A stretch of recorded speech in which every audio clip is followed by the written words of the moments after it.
Coming up on Mississippi Roads, we take a look at some non-traditional art mediums, such as painting on vinyl records, ink on your skin, a new kind of computer art, and making art out of glass. All that coming up now on Mississippi Roads. Down Mississippi Road. Mississippi Road. Well, hi, welcome to Mississippi Roads. I'm Walt Grayson.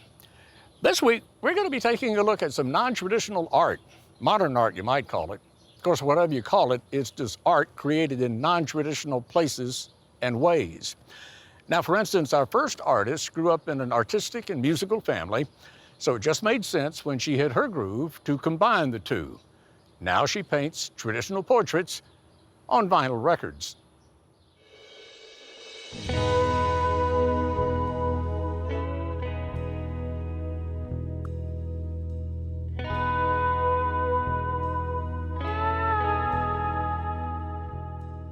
I grew up in a very artistic family. My mom always instilled different crafts and arts with us, and then finally just started doing my own sketches and kind of grew from there. I've tried landscapes and abstract, and it's just not something I enjoy doing. I can do it, but I just think people end up looking better, and it's more fun.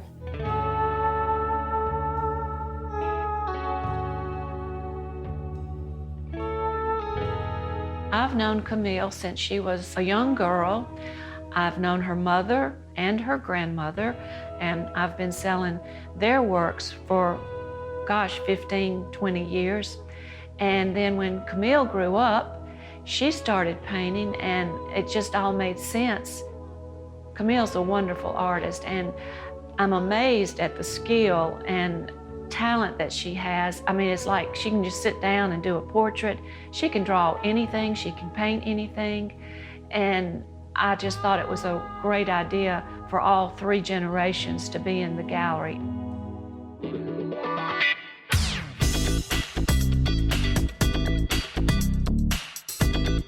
So I think I was just in a consignment store and I saw some vinyl records, and I thought, I really want to do something different from everyone else that I hadn't seen. And I thought, those are kind of cool. I think wouldn't it be cool if the musicians that were on the records were actually on the records? So my mom bought me several records, said, here, do it. So I was like, okay. So I started with Prince, put him online, and kind of went off from there. Everybody loved it.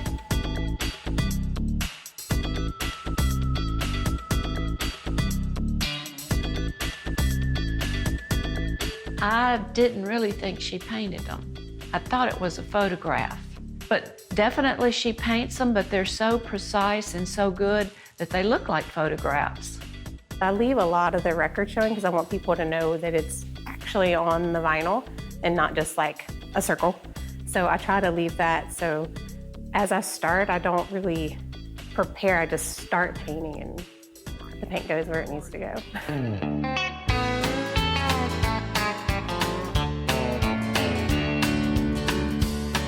Usually I try to keep the little hole where the spindle goes somewhere like on a cheek or somewhere that doesn't have a lot of detail. Every now and then it'll end up somewhere kind of like in the mouth. And then people are like, oh, did you do that on purpose? You could put a cigarette in Willie Nelson's, face. I was like, no, I didn't do it on purpose. It just kind of ended up there. She sold several paintings right when we first opened.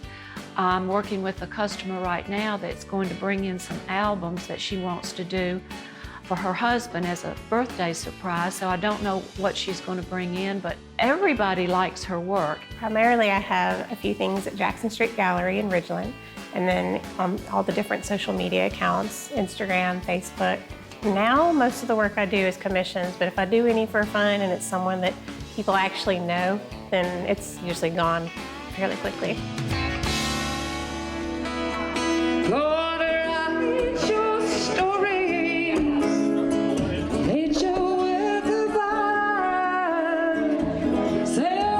I don't have a studio, but one of my favorite places is going wherever my mom is singing. And so I kind of have that different atmosphere, and I'll just set up at the table. I'll get a cup of water from the waitress and pour it into one of my dirty little jars, and I'll just paint while I listen to her sing. Right, let the dancer dance, let that painter paint. Kind of like that sailor seagull that'll dream. It depends on what I have going and if I'm in the mood to paint. Sometimes I can, if I really get into it, I can finish one in a couple of days. But I like to have kind of a few days to look at it.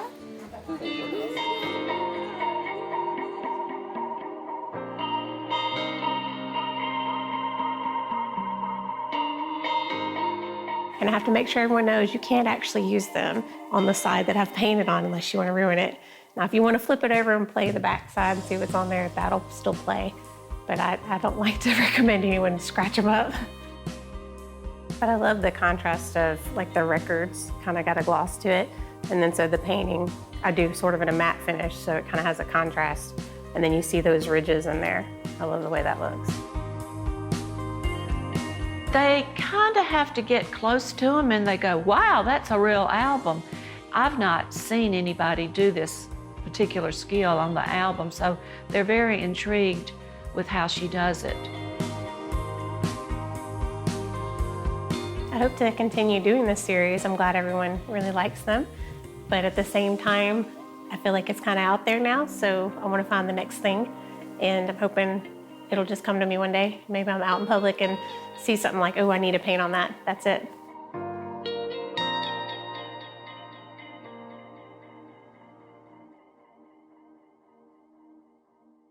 Well, that's one way to get your work on record, I guess.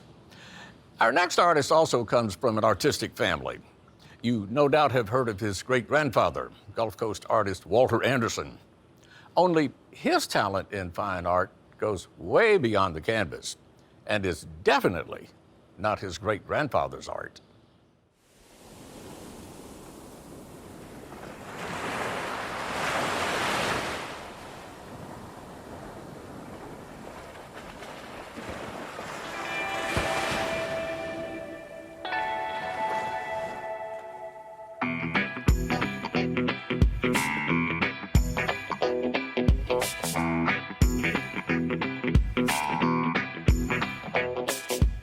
I've been doing art since that I can remember. Growing up in kind of an artistic family, it was just something that you were brought up in. It was just normal to I guess be creative, and I was encouraged by family members and stuff that they did and little activities that we would do. Going back and talking about them, they tend to be really cool things that we would do, like go to Shearwater Pottery, and I could, as a kid, be able to sit back there and create things out of clay that normal kids didn't do when they were 5 or 6 or however old I was.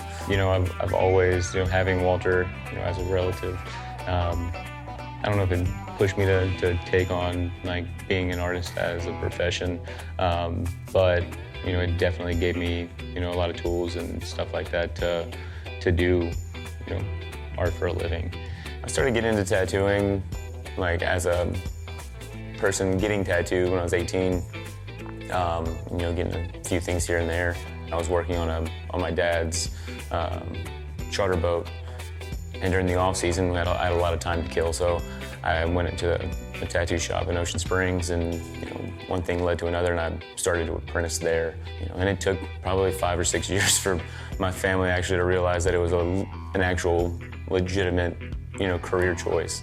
I didn't grow up around anyone that had tattoos. I think I was the first person in my family to have them.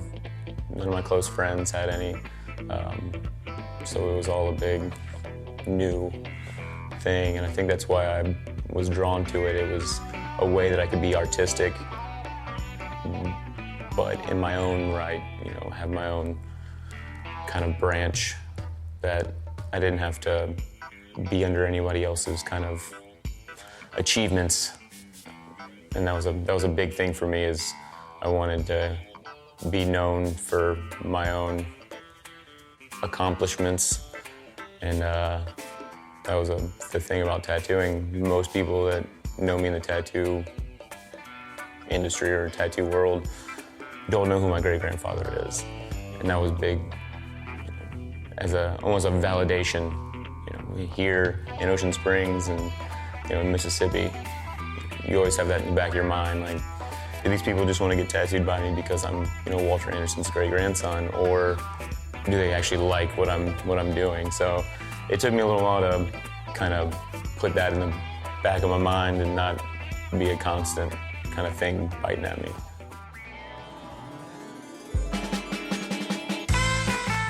My tattoo style reflects my art style, and it's just something that I've done for so long before tattooing, and it's just evolved. And I think a lot of that has to do with tattooing and changing my art style to be more tattooable. And I think it just looks better, on paper than it used to because of the little details I integrated from tattooing. The difference between tattooing and actually painting is somebody decided they want to put that on them for the rest of their lives, and that's definitely an honor, and I don't take it lightly at all. They're deciding they want a piece of my art on them, instead of just hanging it on the wall. But like design-wise and artistically, there's very little difference besides the canvas.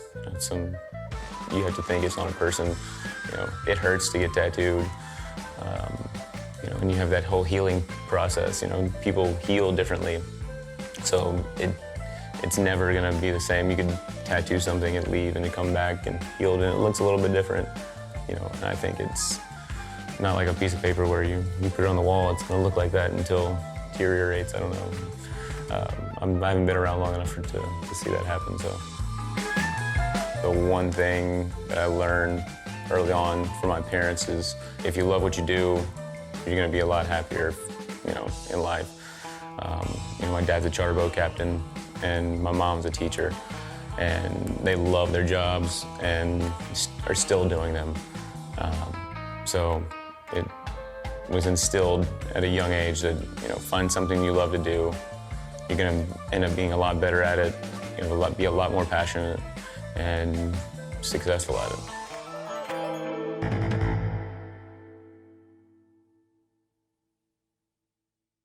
Art is a wide range of expression and representation. I mean, you can see it, you can hear it, you can touch it, and sometimes you can even interact with it. Our next artist started off making t-shirts, art people wear, and went from there to making art people move through with the combination of his talent and technology.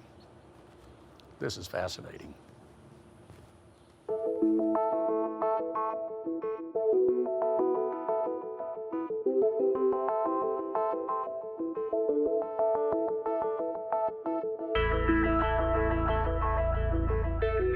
I've got family members, older family members, that have asked me, what are you doing? And I've basically told them I'm making paintings that you can literally move through. And they went, oh, okay. Me and my wife in December of 2018 were actually watching funny stuff on YouTube and ran across a clip of Jimmy Fallon using virtual reality with his guest on his show to do Pictionary, and it piqued my interest. Me and my wife talked about it a lot. I did a lot of reading, a lot of research, and after about 6 weeks of deliberation, decided to invest in it as a addition to the business. And fortunately, it has come almost second nature to me. You don the headset, grab the controllers, start up your system, and you're good to go. The headset and the hand controllers are being tracked by 2 laser sensors that are in the room, and they're actually the ones that are relaying back to the computer your movements. They're tracking your hands and your headset. And then on each controller, there are different buttons for functions. It's almost like gaming controllers. They're just shaped a little different. And that's pretty much it. When I realized how physical painting in virtual reality could be, I had to try it for myself because, of course you can sit, but I prefer to stand. You have a controller in each hand. Your movements of not just your hand or your arm, but your whole body sometimes help influence the strokes and the patterns that you're making. I just think it's really neat that when I'm ready to create something in VR, I simply have to walk into my living room and cut on the equipment. I don't really need a whole lot of extra accessories or room or another desk or a separate office. I can walk down here and turn on my system and get right to creating, and I'm standing right in the middle of my living room. If somebody walks in while I'm creating art in VR, sometimes they're puzzled at what I'm doing unless they've seen me do it before and I've explained. I truly feel like this is the avenue that I had been looking for years. When I saw video of people being able to paint in this limitless space, and you just paint and the paint just hangs there in midair in front of, it doesn't go anywhere. You don't have to paint it on a surface. It opened my eyes to just some new things that I could do with this new technology and this new medium. And the first vision that I had when I started really understanding painting in virtual reality, the first vision that I had is still a vision that I have today, and that's I want to create paintings that you can actually move through. Sometimes I do feel like a pioneer in the sense that where this is going is not known. I'm not sure where this path is going to take me. There's so many different avenues for art like this that it could lead me into advertising, could lead me into the movie industry, the music industry. Of course, the gaming industry is real big in virtual reality right now. But also, people are starting to use it for other purposes to treat people with Alzheimer's and PTSD, depression.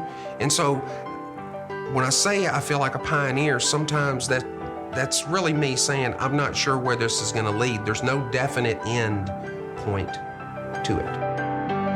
And as I gain more of an understanding of the potential that this new technology has and how I can actually kind of blaze my own trail in this new medium, it's exciting for an artist to be able to set yourself apart by doing something different.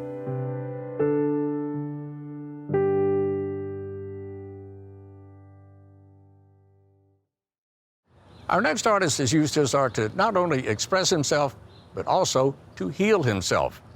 He creates a variety of stained glass in his hometown of Hattiesburg, and what started out as therapy has ended up as a way of life. And he tells us how his art has helped him pick up the pieces.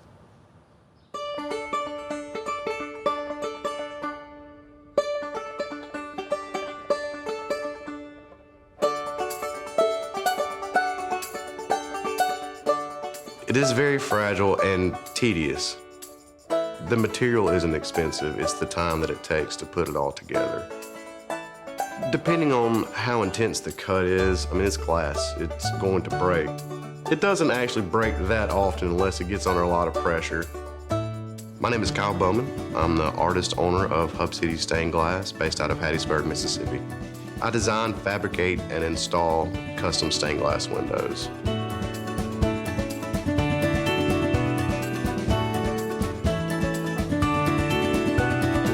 My pieces start out with a blank piece of paper. I get the sides that I need, and then I draw over that. If the glass is clear, I can draw through the glass to get my mark so I can score and cut the glass. If not, then I'll have to trace the pattern and cut another pattern on top of that. Lead is what's holding the glass together. I never had any studies doing art of any kind, no drawing or anything like that. My dad's a mechanic, and so he was always tinkering the shop on this car or that other car. And I spent some time with him in that and, just working with tools around the house, I was at Jones County Junior College. I needed an elective. I took pottery because I figured it would be full of girls. I was right. There was me and 3 other guys. I made friends with one of them. His dad was a stained glass artist. I helped him build and install stained glass, mostly for churches, but we would also work on his property. He built an earthworm greenhouse, and on the morning of October the 14th, 2014, I was on top of that greenhouse, taking off the panels to repair the wood, and I fell through about 25 feet or so. Broke 4 ribs, one of them punctured my lung, broke my clavicle, and fractured everything from here to here. Sustained a traumatic brain injury. Was in ICU for a week, in the hospital for about another week after that. So that really put me behind on everything for quite some time. It was a couple months after the injury where I can start recalling what it was like. I mean, I don't remember the fall, I don't remember the hospital, you know, and my memory's real choppy for a couple of months after that. It's probably around 8 months after my injury. Someone that had used to do stained glass had a lot of material for sale. I was able to get that material, and that was the first time that I ever really started drawing and building things on my own. And for me, during the recovery, I think it was a really great thing. I think my biggest problem was I needed to stay busy. I couldn't stay stagnant. So I mean, during my recovery, I think the art really, really helped me push through the hardest of times. I remember the first window I did, I was living at a friend of mine's house. I did a bathroom window there for him. It was simple geometric design, lots of straight lines. And then it just grew from there, experimenting a little bit more. Another window at Robert and Jill St. John's house. I'd sold a Mississippi piece to Jill St. John to give to Robert, and she asked me if I could do a bathroom window for her. I told her I could. She said she wanted me to use as few straight lines as I could. And I want to say there are 8 straight lines in that piece, and the rest of it's all circles. She picked out the colors after she approved the design, and I think it turned out beautiful.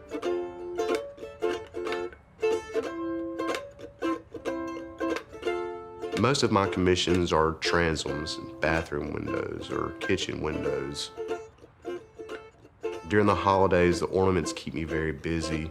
During the slower times when I don't have commissions, I like to make smaller stuff that's more affordable. I mean, I couldn't afford my art, but I like to put it out there as much as I can. The piece I'm working on now on my table is State of Mississippi, and I have Hattiesburg bottled in the spot where Hattiesburg is. A friend of mine told me about the old Coke bottles at Hattiesburg on the bottom of them. There's this washout in downtown Hattiesburg, and I'll go collect those bottles and cut the bottom off, and like to incorporate those bottles into my pieces. Use railroad lines to break up the state.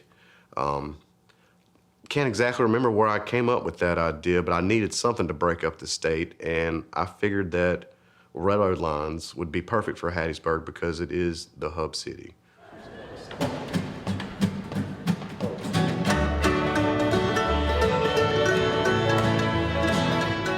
I could talk about Hattiesburg all day. I love Hattiesburg. I'm never leaving Hattiesburg. It is so saturated with art and music and amazing things to do.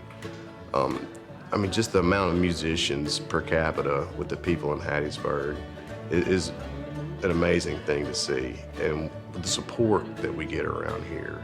It's not so much Hattiesburg as the people in Hattiesburg is why I love it the way I do.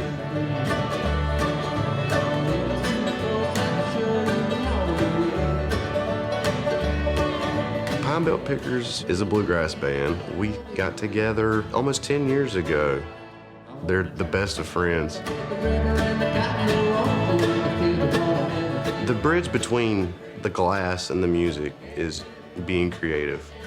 You know, with both of those, you put yourself into it, you focus on it. And I've been lucky enough that I've been paying all of my bills mostly on time with art and music for 2.5 years now.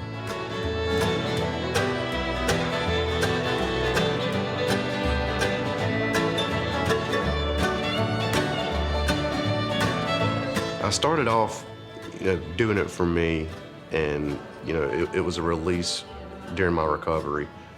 And then word of mouth really picked up, and it's been growing ever since. Very thankful for it. I don't want a real job.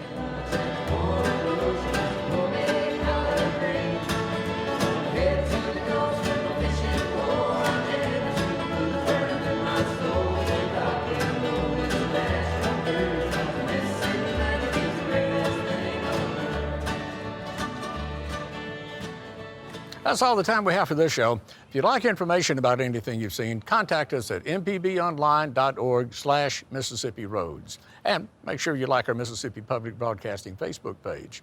And check out our Mississippi Roads Facebook page, too. Till next time, I'm Walt Grayson.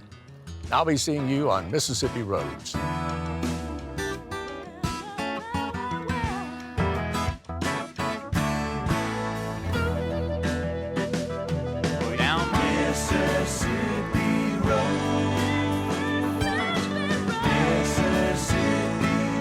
Mississippi Roads is made possible in part by the generous support of viewers like you.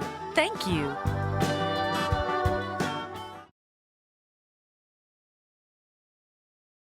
You know, we really enjoy bringing you Mississippi Roads every week, and we really appreciate you watching. And tell you what else we appreciate, too, is those of you who contribute generously to Mississippi Public Broadcasting. Because when you do, you not only keep shows like Mississippi Roads on the air, but all the other productions MPB does. Please go to our website, mpbonline.org, and click Donate Now in the top right corner. Thank you for helping us serve our state. Because like we say, Mississippi is our mission.